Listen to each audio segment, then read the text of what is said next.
Heyo, welcome back to the Undrafted and Unqualified Fantasy Football Podcast. I'm Anthony, here with Vinny, and we're continuing rankings episodes today. It's a great day, last day of July. So we're getting real close to football. We're about to hit August, and that's go time. And we're in the meat of it for us too. All the rankings episodes, hot takes, and my guys will be coming your way throughout August.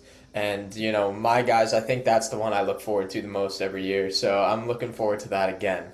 But we're doing running backs 24 to 13 today. And then the next one we'll do the top 12. So we're doing that RB2 range today. And similar format to the QBs. And we definitely have some opinions here that are very different from the rest of the public. So this was a really exciting one to go over. We just went over it, got it all in there. So this will be a pretty fun episode, and hopefully it's not too loud on my end. So they're doing construction on my street. We're in the war zone right now. But yeah, anything? No, yeah, I mean, we I feel like with the running back position especially, since there are ambiguous backfields and more than any other position, those are the things to figure out because you can start three receivers on a field. You have one tight end, but there's not usually ambiguous situations. So the running back position is usually the toughest one in fantasy to kind of figure out if there's multiple guys. So we were talking about it before we started. Like the smoke screens are real starting right now. Everyone looks good. All the backups are playing the best of their life. So, you got to read into what you believe. And like Ant said, we have some belief in some guys that are way above consensus, way under. So it'll be fun to talk about. For sure. And yeah, without further ado, let's just hop into it. So starting with the RB, or before I forget, let's do the honorable mentions this time first, so we don't have to do it after two names already. Honorable mention for me. So these are going to be guys that one of us, we each had a guy in our top 24 that didn't make our combined list. So for me, that's Jadarian Price. I think I have him at 23. I'm starting to hear a lot out of camp, like he's getting work. They like him a lot. Charbonnet's on he's on the pup right now. So there's just more and more for me where I'm like, okay, this guy's going to get work. They're starting to utilize him in the receiving game too. So I think there could be a lot of value there for Jadarian Price to be, and this is a back end two kind of spot, or RB2. So I really like Price. I think he could deserve an honorable mention here for us. Yeah, no, right. Wait, first of all, can you hear this call that's coming from my computer right now? No. Okay, good. I'll just talk. Um, but yeah, Price is a tough one because obviously the rookie draft capital in the first round, big time. But he didn't quite make it, so I think that's the reason he is in this honorable mention section. And in a similar light, I have Bucky Irving, who will be in my own honorable at RB22, and had him a little lower at 27, I believe. Yep. And it's just another situation where this is like, a very good talent. He does look different, cut a little different on the football field. But there are those things where like, late round pick, not much, the team doesn't owe much to him in terms of like value contract situation.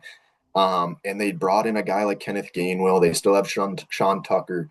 So it's just, I think he'll be a good football player, but in terms of fantasy value, how much is he going to bring to the field? So I still kind of have him at 22 in that belief that, talent can win a backfield, but that's as high as I could go. And I know we're a little bit lower on him still, like way lower, but I think he was up at 20 in terms of ECR. So the consensus is higher, but it's just a lot of risk for even your RB2, in my opinion. So that's about as high as I could get him. Yeah. So those are our two honorable mentions. And we'll start at the bottom. RB24 comes in for us is Bashal Tutin. So running back for the Jaguars. I'm going to try and look along here where he's going ECR and ADP. It looks like we're one spot higher than both ECR and ADP. So nothing crazy. I think Tutin, there's very much the concerns that it could be a split backfield with Chris Rodriguez. But Chris Rodriguez is currently hurt and he hasn't been on the field, but he did have that history with Liam Cohen back in college. I think it was, I want to say Kentucky. But either way, wherever it was, they did play together. Or rather, Chris Rodriguez played under Cohen, so they have that familiarity. And the concern there is, maybe the goal line work. I think Tootin, though, I think he looked good. He was able to handle volume. This is a very, very potent offense. This is a very good offense, and you want pieces of it. So if Tootin, even if it becomes a split, if Tootin gets a good bit of work and some of the receiving work and things like that, I think Tootin could be a back end RB2, which is where we have him ranked. I think everybody seems kind of in line. Us, the public, the pros, the experts. I think everybody's kind of there with him where it's like we're baking the risk in, but at the same time, he could be very valuable at this spot. Yeah, this is definitely one of the primary ambiguous backfields that people are kind of have been trying to decipher for a while since, Travis Etienne left of like who's going to be the guy there. I mean, I think that's another big reason of why Tootin is the rising up boards, even reached our spot at 24 here because of what Travis Etienne and Liam Cohen did last year. And, similar sort of profiles in some ways where Tootin is a capable pass catcher, can kind of be that three down back. But I think there's smoke, and then when injuries happen, that's not smoke. That's just kind of reality. So I think for us, he definitely made this spot at 24 because of the fact that Chris Rodriguez is sort of dealing with this injury that it's skeptical if he'll even make it for week one. So good opportunity for Tuen right there. And if he puts together a good, training camp and preseason, it could just be who knows how high this hype train could go. But yeah, 24 feels good for him right now. Yeah, and Liam Cohen's been talking up every single one of his players, Yeah, so it's yes, a little yes, hard to read into, any of the Jaguars players because he's been yeah. hyping every single one up. So And he's dropping these like crazy one-liners that yeah, Parker Washington's ready to kill, and then yeah, Travis Hunter looks like all this stuff. So yeah, you're right; it's hard to read, but the injury is the only thing that's easy to read right now. Is for sure, Chris Rodriguez? definitely. Number 23, moving right along, we have David Montgomery.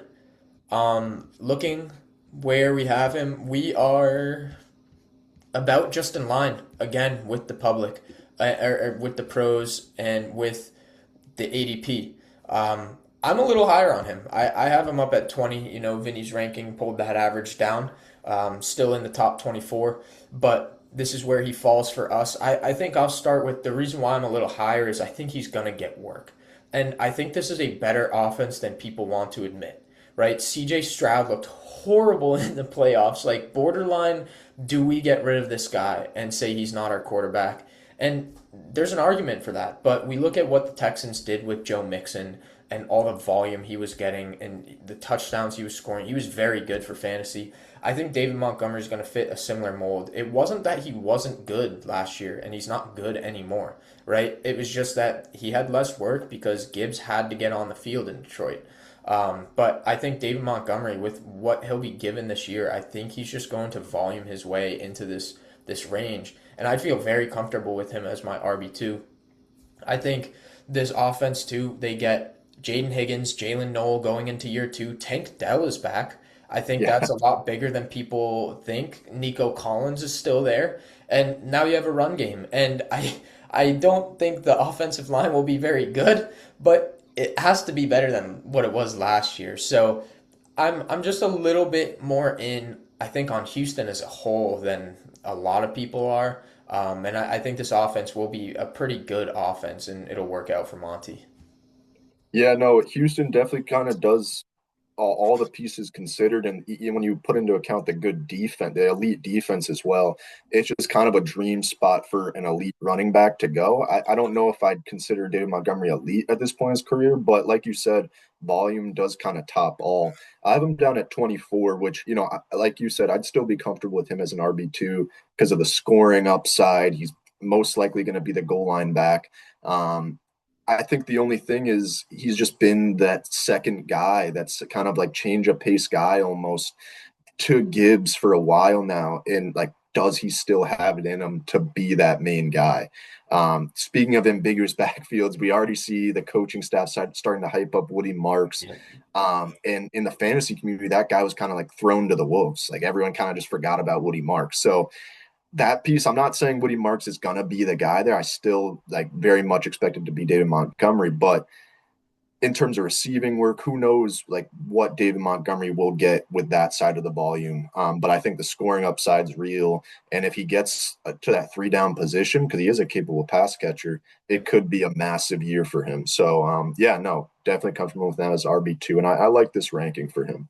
Yeah, I completely agree with that too. With like the passing work might get vultured a little by Woody, but that goal line work should be his. So Yeah, and like you said, if he becomes a 3 down back, I mean, sky's the limit for him. yep. Number 22, we have DeAndre Swift.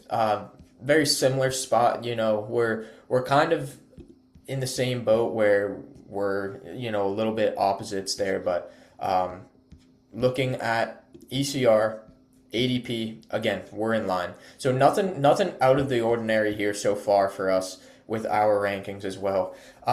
Swift, he just feels good. Like he's been an RB2, top 24 for the last 5 straight years.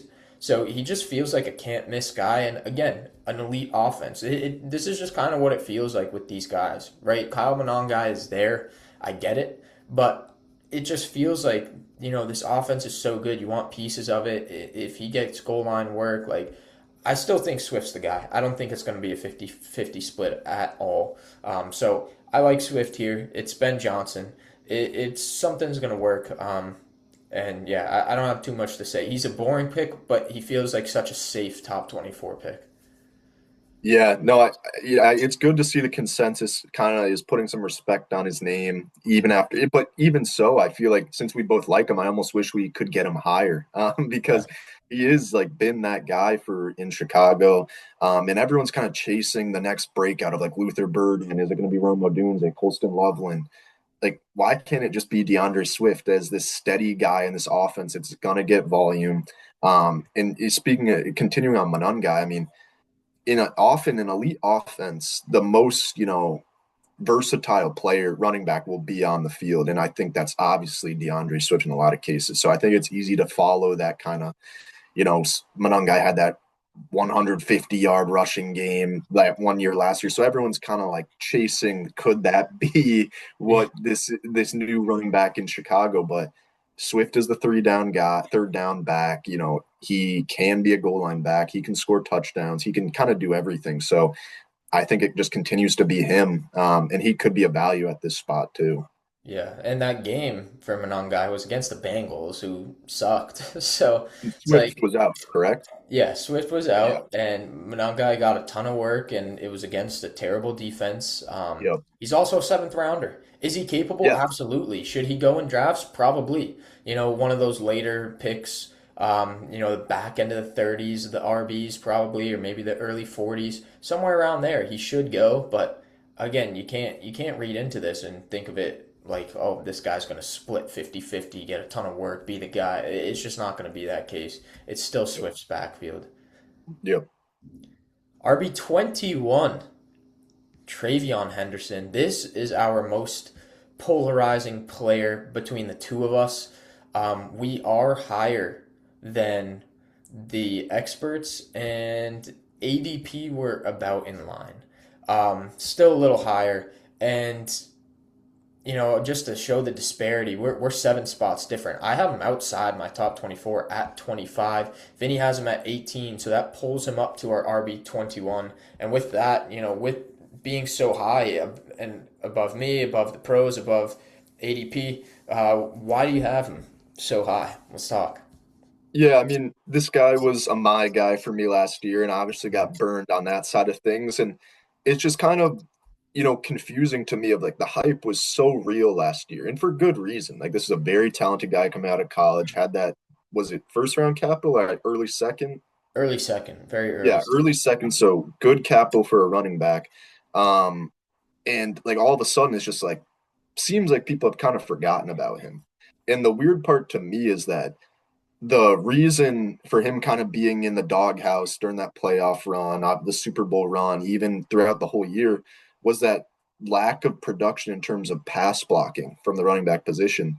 And the reason I liked him so much, and I think he would have gotten on the field early on last year, is because in college he was one of those productive pass blockers. And so obviously there's a difference between the NFL, but I just find it hard to believe that that doesn't click at some point for him. And even looking into Vegas lines, like obviously Ramondre is there, was most the guy most of the year last year, but they have Henderson out rushing him. I don't think you could read too much into those things, but they're right most of the time, and they have like these sort of insider information of why these things are the case. I just think it's a situation that I spoke about before, like talent wins the job at some point.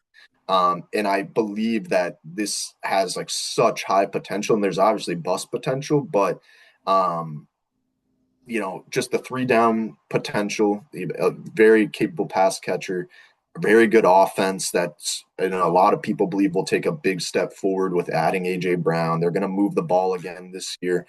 Um, yeah, I just like think at some point talent takes over. He figures out the pass blocking side of things and he gets on the field more, which just leads to more fantasy points. So that's the reason I have him so high. It's just like it feels like people are kind of disrespecting and forgot about him in some ways. But yeah, I'm curious to see. I know you believe that Ramondre will still kind of be the guy there early on, but yeah, anything else?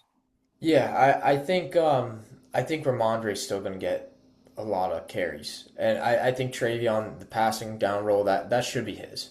And I think goal line is probably going to be Ramondre, and Ramondre was good. It's not like Ramondre's washed and they're going to write him off. Yeah. So I think Ramondre's going to get more carries than uh, probably you want, but I think he's going to get the work. He deserves it. He looked great during the playoffs. And, I think Travion's got all the talent in the world. I just have my concerns of, how much work does he get once again? And, if it does flip and all of a sudden it's like, okay, Ramondre's fumbling problem is back. And they're like, all right, Travion, it's your time. Well, man, I mean, Travion will be a smash pick. But I think it's going to be kind of a split backfield. And I don't know if it could be 50-50, 60-40, and maybe it's 60-40 in either guy's direction. I don't know. But I think it's going to be somewhat split between 60 being the most that one guy gets, at least for a while, unless one of them just starts to show a lot more. But I will say, too, as you say, the pass blocking, there's been early buzz in camp that Travion's improving a lot in that. So, Good, good.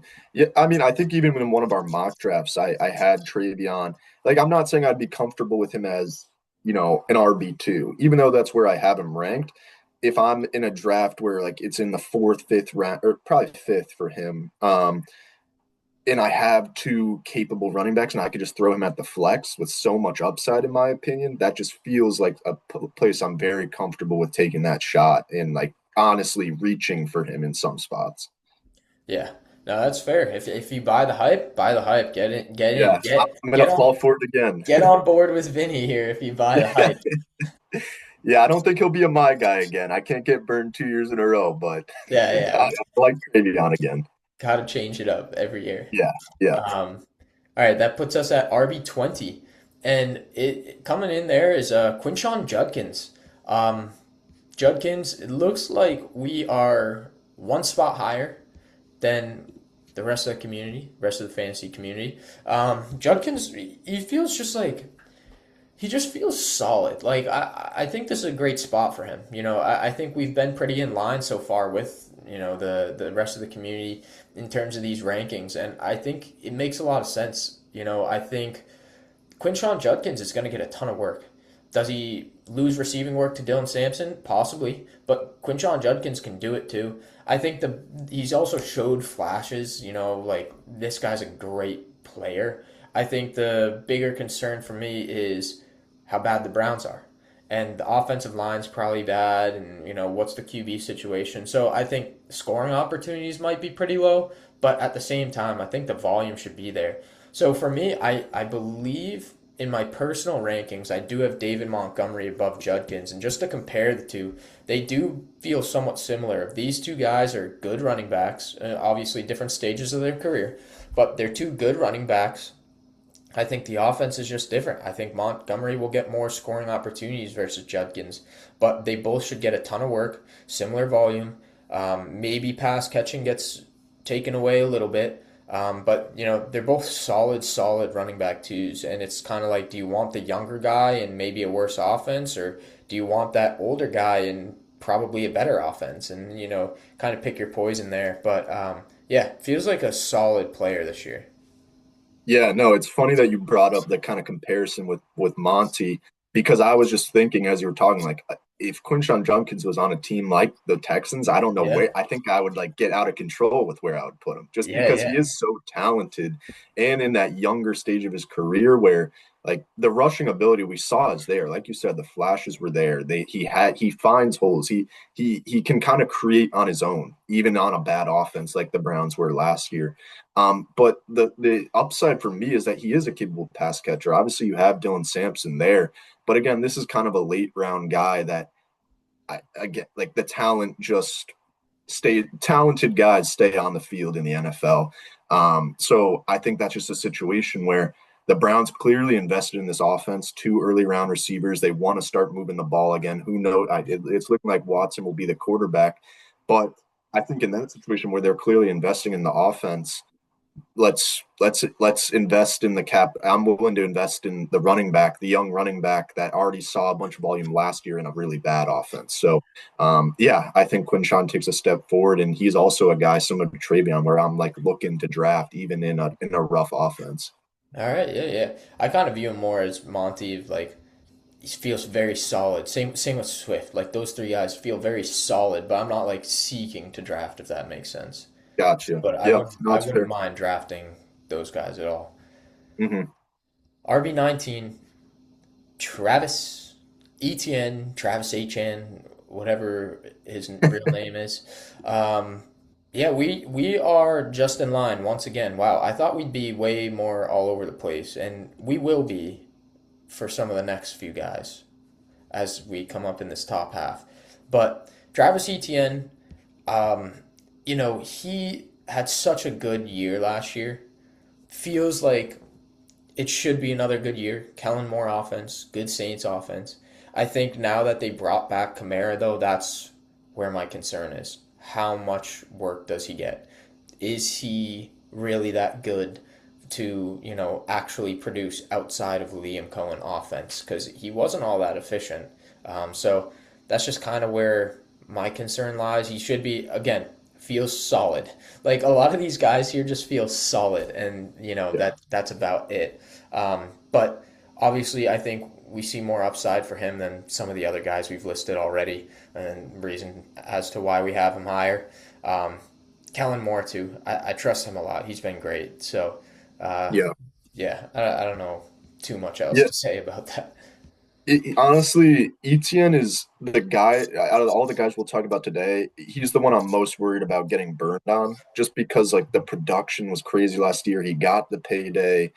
Kellen Moore's still a great offensive mind, like you said that like a surging Saints offense. It's just like the Kamara does feel real. Like this is a fantasy legend. That this isn't just some late round pick that could sneak in there. Like he's definitely at the end of his career, but I think there is sort of some potential for a lot of some medium sized work for Kamara. But ETN, just the three down profiles there, um, the money, like we said. So this is about, I think I even have him lower than you. But Yeah, you do have a yeah, few it spots just lower. feels like a situation where I'm just not fully in for some reason. And I really couldn't even explain why. Yeah, It's just like feels like I feel like I think Kellen more passing offense, not like rushing on the side of things. So I think that'll help ETN with receptions, but I don't know. I just can't fully get in on like picking this guy where he's at right now. it's fair. I think this is a good spot for him too. We're baking in some of that risk that comes with not so efficient ETN. So Yeah. it's a good spot. Coming in at 18, Brees Hall. Brees Hall, wow. I did not know this. The experts have him at 14. Yeah. The ADP at 16. We have him two spots lower at 18. I think we're both on the same page, but I'll let you start off with Brees Hall. Yeah, I mean we met I brought up Brees as my bus pick in our in terms of ADP value, even higher. I think my ADP I had him at during that episode was 16. So to hear him at 14, it just, you know, it's a similar situation where like we just talked about Judkins on a horrible Browns offense, and I Mhm. don't see much differences. Like, and also in Brees Hall's in his case last year, we saw that what was like most rushing attempts of his career, and he still only put up an RB 20 season in terms of points per game. So they also invest in the offense. I guess you could use a similar argument like I just did for Judkins, but it's just the Jets. Like I really want no pieces, even Garrett Wilson. Like I'm not even just singling out Brees Hall here. It's just I just don't see this offense taking a jump at all, even with Kenyon Sadiq and Omar Cooper.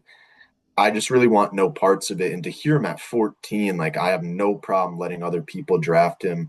I just, I feel like this is a safe ranking because there obviously is upside. This is a guy that finished inside the top. He was RB 3 or 2 at one point of his career a few years ago. So there's potential to break out again and kind of bounce back. I just really want no parts of the Jets offense this year.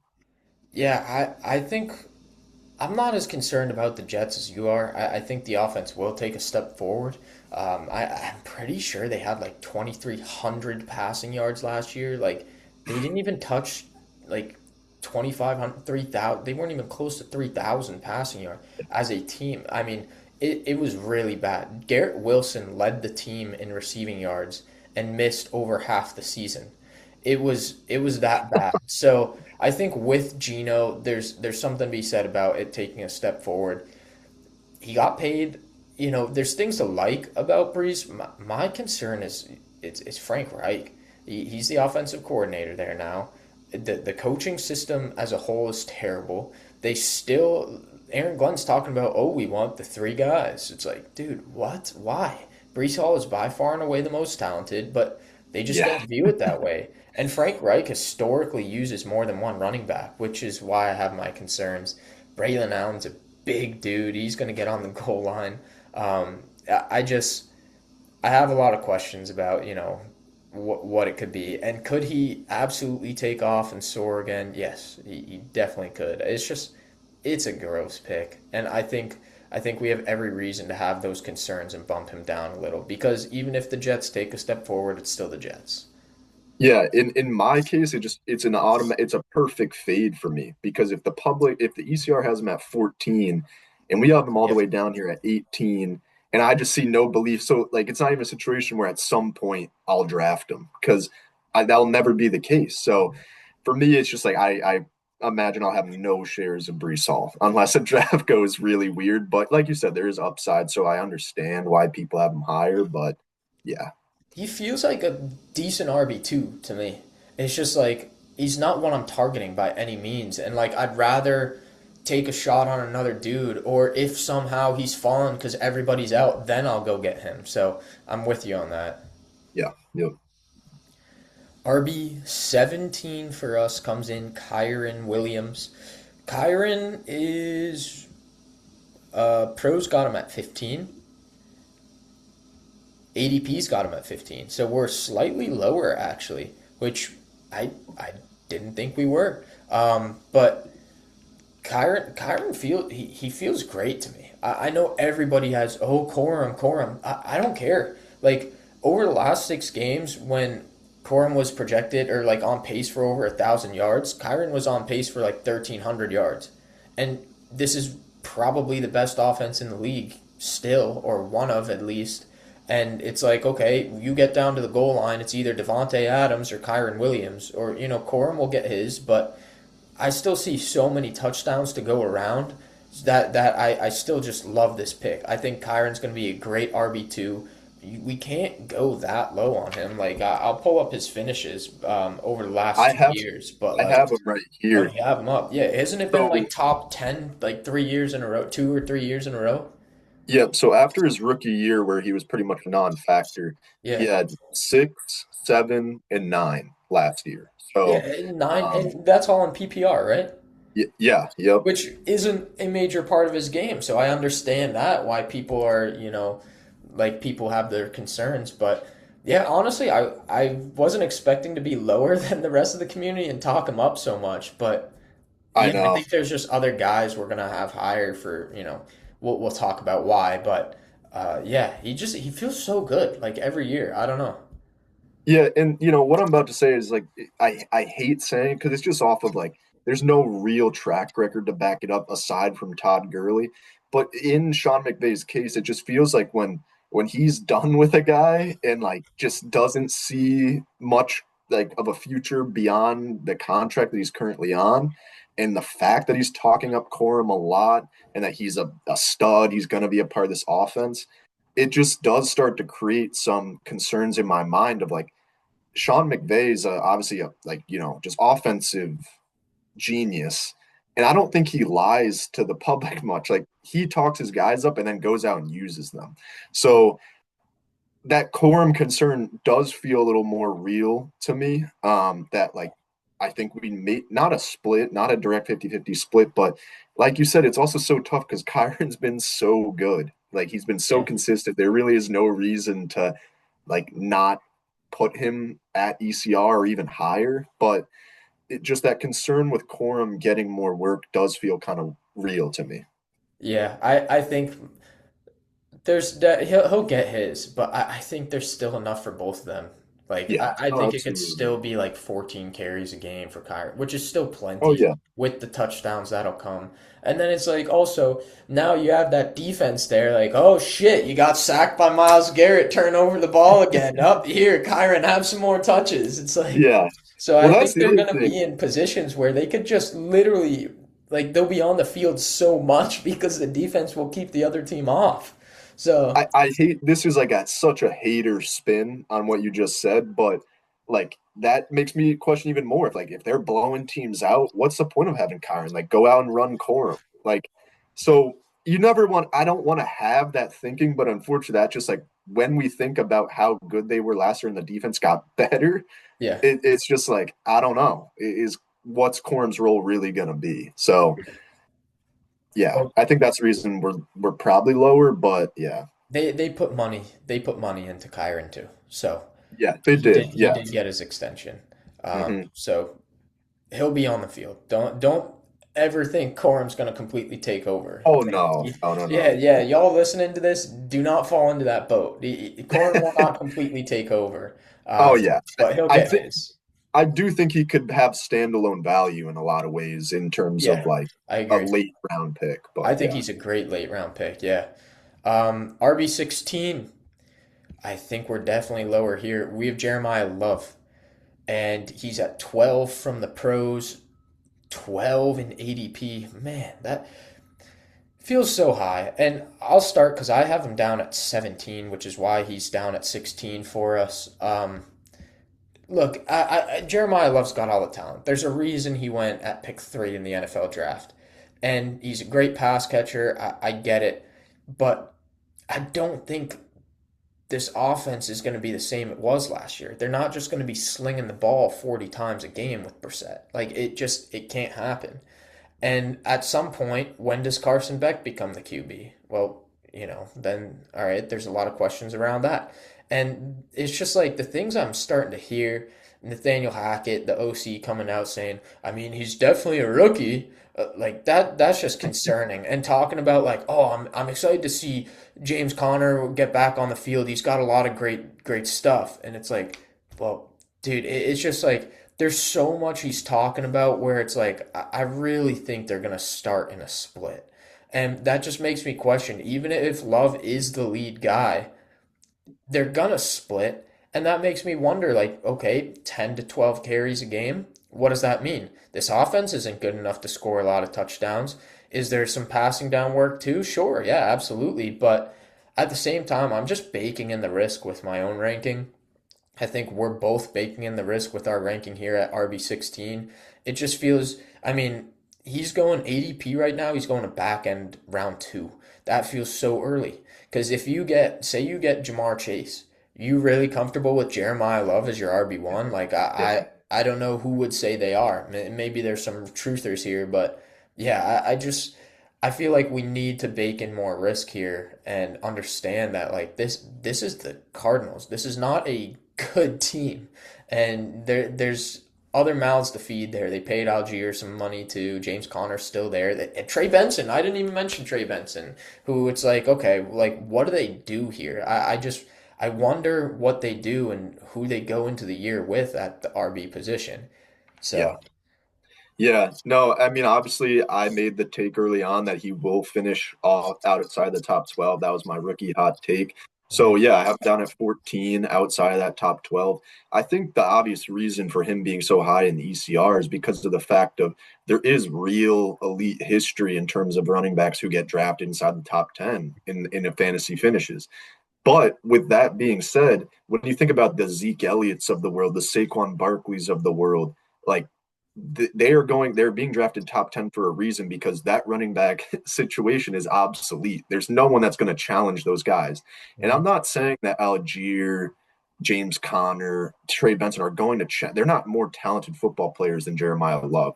But unfortunately, the landing spot never made sense because the Cardinals are financially invested in these guys.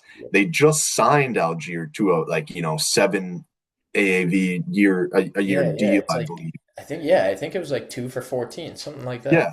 And then James Conner has an extension where he's being paid significant, not significant, but real money at the RB position. Trey Benson on a rookie contract still, but like they're financially invested in these guys behind Jeremiah Love. And it almost feels like a situation where ownership and coaching weren't on the same, Hmm. wavelength. And they have to play these guys. They can't just sit Tyler Algier and give Jeremiah Love the Ashton Genty workload, which is another reason where everyone's like, Ashton Genty was horrible last year and he still was a number 11 RB, RB1. Well, he also got a boatload of carries and there was really no one else in that room that Yep. challenged. So I think the situation is impossible to compare to Jeremiah Love this year. And there is a real shot. Like I think we obviously both agree that he's not going to be an RB1 this Yeah. year. So the upside's there, but I think you're gonna have to wait on it. And like you said, early on, the first six, you know, even further on weeks, it's gonna be a tough spot if he's your RB1 because those boom weeks I don't think are gonna be there early on. Yeah. Also, they drafted BPA. They drafted best player available. They Yep. went like this. We have this guy highly touted, and they had way too many needs that they just didn't want to Yeah. fill instead. Yeah. And it also signals to me like, why not tank this year and not give him too much work, split the work, and then when you draft a QB next year and you have a stud QB, now you give Love the work. And it's like then you just go full force, young guys just go all in. But it feels like this year they just shouldn't run him Well, into the ground either. it also sucks to even think like that because the offense is so talented. Like there's Trey Yeah. McBride, Marvin Harrison, Michael Wilson, and of course the one dud on that side of things is it's Jacoby Brissett at quarterback. Yep. But he was still kind of capable in putting up fantasy points for all those guys involved. So Yeah. it just sucks because if it was just Jeremiah Love, I think we would all be in on this. But Yeah. it's not, and there's financial ties to it, which are a thing in the NFL. They will play guys because they have to if they're paying them. Yep, for sure. Coming in at 15, we have Cam Skattebo, who what would I say 15? So the pros have him at 19. ADP has him at 18. We are higher on Skattebo. And we just listed a ton of guys. And I think this is the first one we can say this is a three down back. Oh yeah, I don't understand why he's ranked lower than some of these other guys. Like Jeremiah Love is going to split carries. Is he more talented than Skattebo? Probably. But Skattebo, sure, injury risk. I get it. That backflip. Oh no, he's gonna get hurt.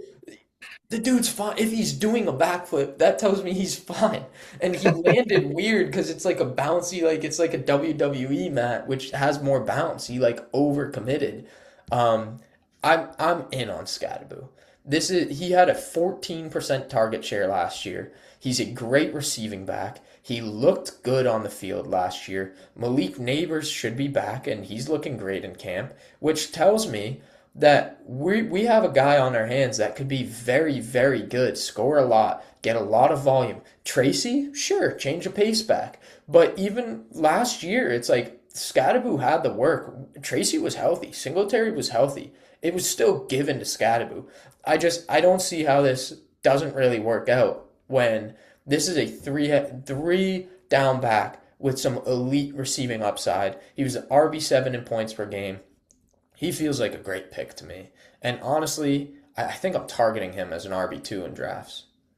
I'm on the complete same page with you, and we it also, just so everyone knows, we kind of blind, like we don't know each other's rankings until we put together our combined ranks beforehand. Hmm. And I was like, I have a guy that I'm really high on, but Ant was even higher. So like this is a guy Yeah, that we're both really high on.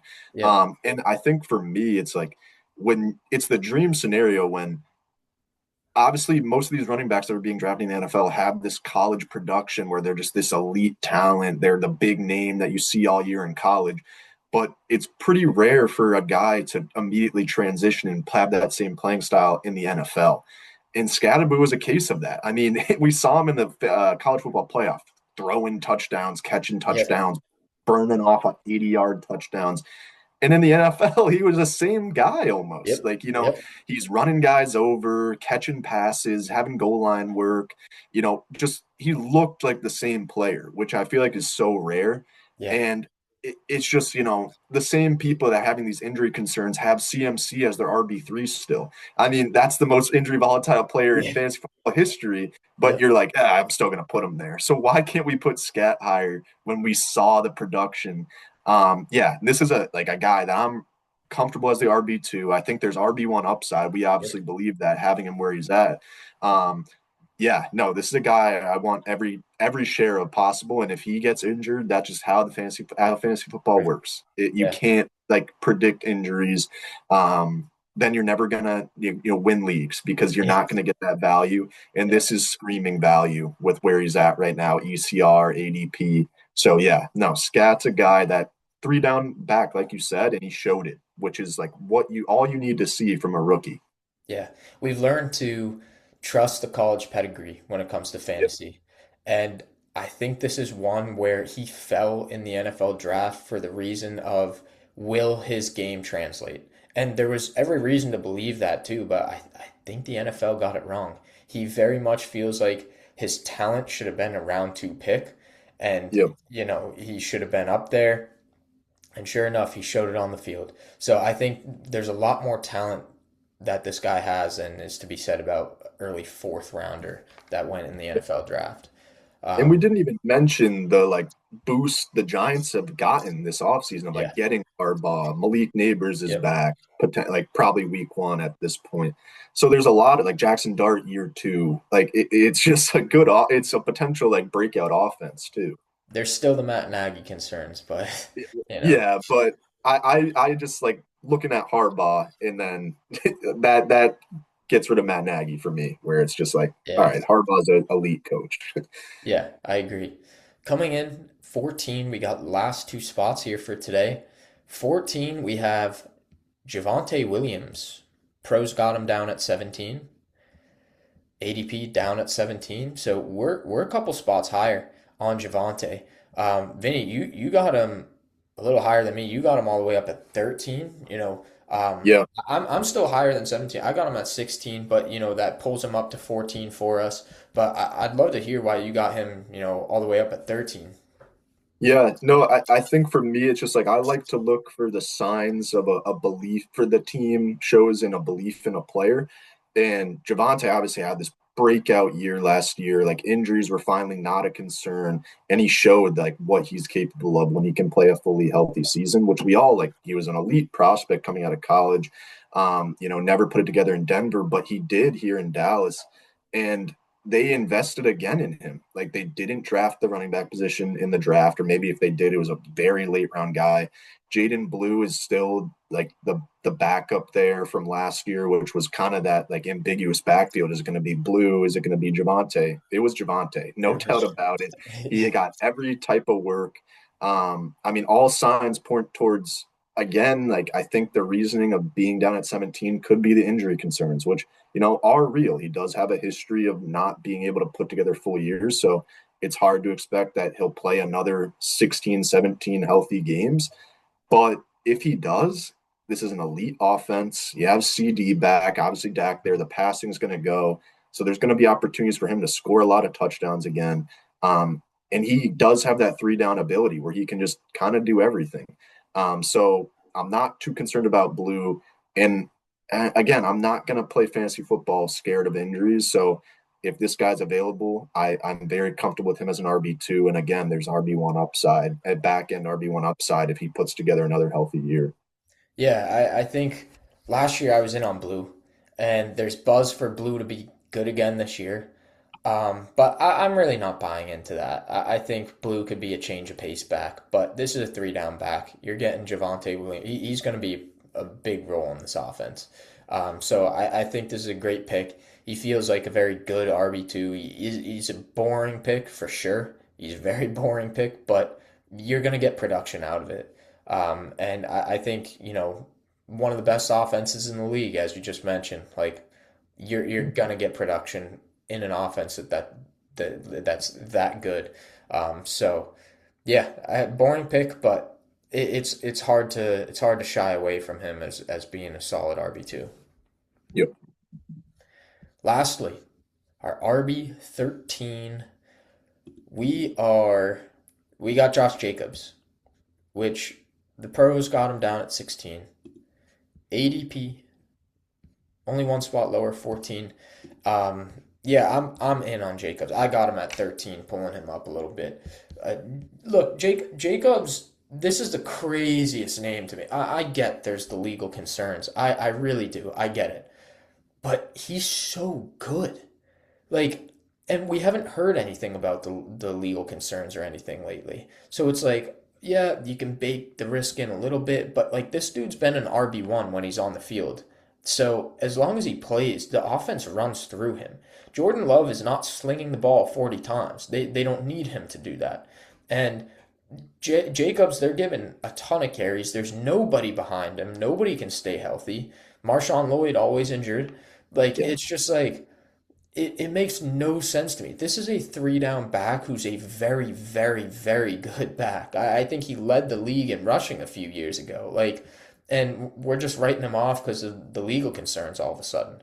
And it doesn't make sense to me. He had an injury later in the year, and I know his production fell a little bit, but like I'm gonna pull this up, but I was looking at his game log from last year, like before the injury and everything, like I have it up. early Yeah. season, it was, he's double figures through the first 10 weeks. Yeah. And And then he not got even like hurt in high. week 11. Sorry, go ahead. I was just saying it's high double figures. Like he's Yeah, in it's a up high, yeah. close to 20. Yeah. Yeah, in week 11 he got hurt, missed week 12. Week 13 he only played 54% of the snaps, 10 points. Week 14, he was right back. Week 15, he was good again. And then week 16 and 17, he barely played again. But anything where he saw above 50% of the snaps, he was in double figures. And Yeah. it's like he's getting the carries, even around the 58, week 9, 58% of the snaps. Oh, well, that's a low snap percentage. 17 carries, 87 yards, a touchdown, 4 receptions on that. Like he can pass catch too. And it's crazy to me that we're writing this guy off when he had 3 weeks in the weeks he played where he was only in the single digits. I mean, this screams like back end RB1 to me, and we're saying, oh, RB16 because the legal issues. I'm like, dude, Yeah. this is a tough Yeah. one for me this year. No, absolutely. And it's funny as a Packers fan to kind of see fantasy like experts like attack like who's going to be the wide receiver there. and it's just like watching this team year in and year out. Like you said, their offense has, since the Rodgers era has ended, has been through the run. And in my opinion, Tucker Craft is still their number one target, which is a different story. But Mhm. Josh Jacobs is the number one option on offense. And Yep. I think it's funny because as you're pointing out the game log, like you would think the way people talked about his end of the year that it was just horrendous. But I think like I mentioned with Jackson Dart having that negative point game in the fantasy playoffs, it just puts a sour taste in your mouth because obviously that's what you play for, fantasy playoffs and to win fantasy championships. But I think the real reason people kind of have this sour taste in his mouth is because he really threw up two duds in the fantasy playoffs where, like you said, that had more to do with the Packers were in the like a playoff. They secured a playoff spot. He was already kind of banged up. There's no really sense in playing him. So the snap share was down. So but other than that, there were the 2 weeks before he put up 22 and 16. Like Yeah. that was late round where you hear people talk about this horrible finish to the end of the year. Well, it was just really two games, and there was other factors involved that made that the case. So, like you said, this guy's a stud. He's been a fantasy stud ever since he entered Green Bay, and even before that, and with his last couple of years on the Raiders. But yeah, I wish we could. I almost like talking about him. I want to get him higher on my rings. I am at 15. You're a little Yeah. bit higher, but yeah, no, yeah, it does scream like, back end RB1, and you could get this guy's Yep. an RB2. You're loving your start to the draft. Yeah, I mean, I've gotten him in some mock drafts as like a fourth round pick, Wow. RB2, and it's unreal. The start, I mean, you start with a stud RB1, two elite wide receivers, and Jacobs is your two. Yeah. It's just like, I mean, this guy had 2 30-point games in the first 5 weeks of the season. You gotta keep in mind he was injured towards the end. So it's a good point you Yep. bring up the sour taste. It's like he was injured at the end of the year.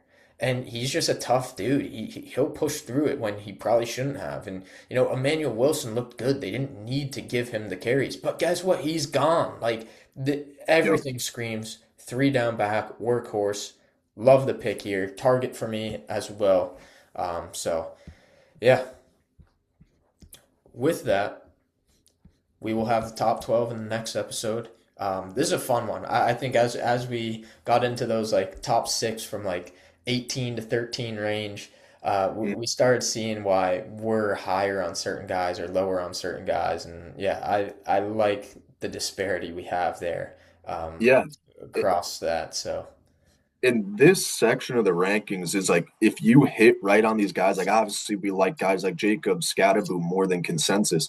Like mhm, that's really where you win your fantasy leagues because these rankings are different. Like we are much if Skattebo is what we think, then we have an RB2 at a RB3 sort of price, like fifth, sixth round sort of price. And then you're just like putting up monster weeks with your team of already studs that you picked in the first 3 or 4 rounds. So mhm, this kind of section, if you hit right on these guys, is where you win leagues. The top 12 is what it is, and those guys will be picked high every year. But this is really the section where if you pick these guys right and have them ranked correctly, it helps you a lot. mhm. Yeah, top 12 will be fun too. Yeah, I haven't really looked in comparison to ADP and ECR, but we're kind of on the same page, which will be good to talk about. yeah. So with that, we'll see you in that episode. Thanks for tuning in. Peace.